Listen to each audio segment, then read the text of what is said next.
Good morning, dear students of class ninth. Again, I am here to teach you economics.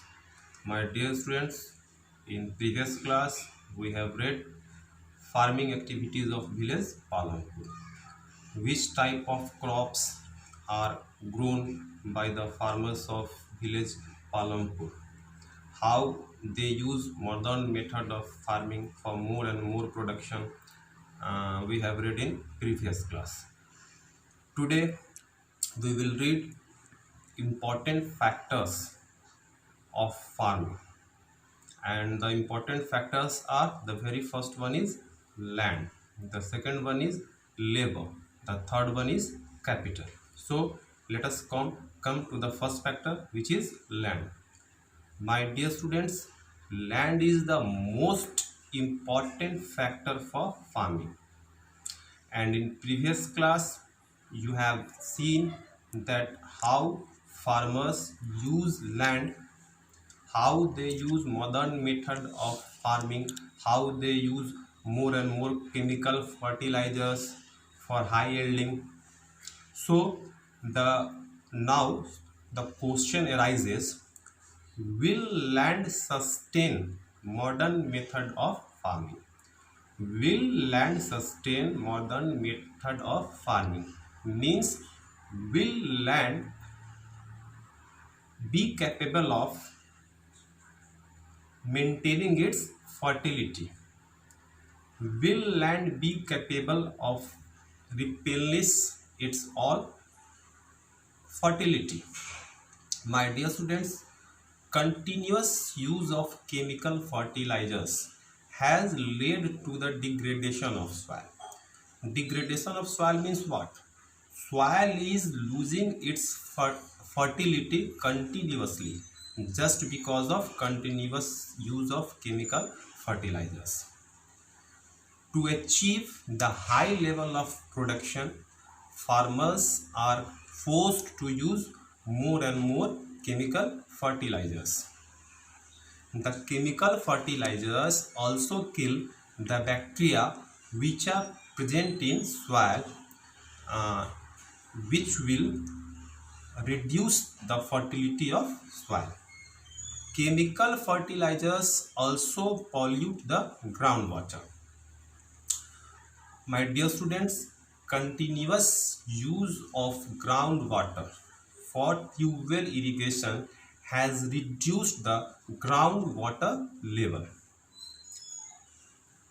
If the soil fertility and the groundwater level is destroyed, it will be very difficult to restore them again.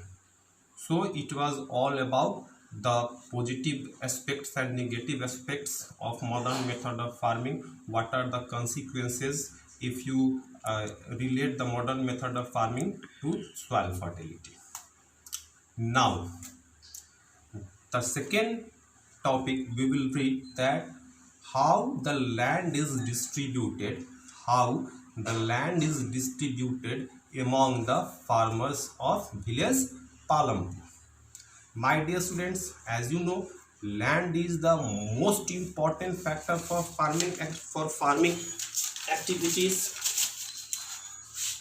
Unfortunately, maximum of the farmers don't have adequate amount of land for farming. Maximum of the farmers or farm laborers are landless in the village of Palampur. My dear students, 1/3 of the population of this village Palampur, 1/3 means almost 150 families of Palampur has no land. They are landless and they are land laborers. They belong to deprived group, marginalized group, Dalits, SCs, STs, and 240 families have very small plot of land. In this case, and they are small farmers, in this case they are unable to practice modern method of farming and they are not capable to produce surplus production. And in Palampur, only 60 families are such who have more than 2 hectares of land. They are medium farmers, they are big farmers, and they are capable to produce surplus production, and they used to sell their surplus production in market, and they earn a good profit. So it was the pattern how the land is distributed among the farmers of the village Palampur. Now the second factor for farming is labor. Labor is very essential factor for any production, not only in farming. In any production, labor is most essential factor.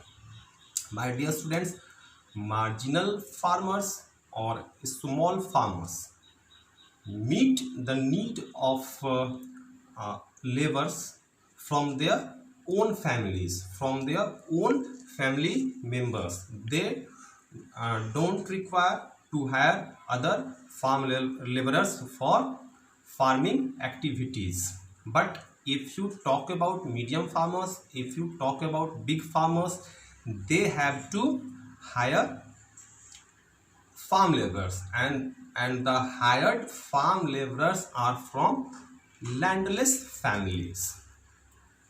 Now you have seen the two factors. The first one is land, the second one is labor. Now the third factor, the third requirement for farming is capital. My dear students, nowadays for modern method of farming, farmers need more cash than before.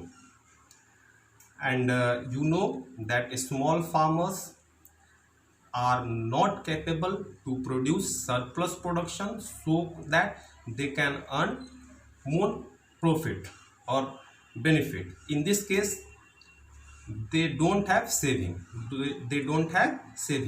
So for capital, which is the requirement of farming, they have to depend upon money lenders in the village.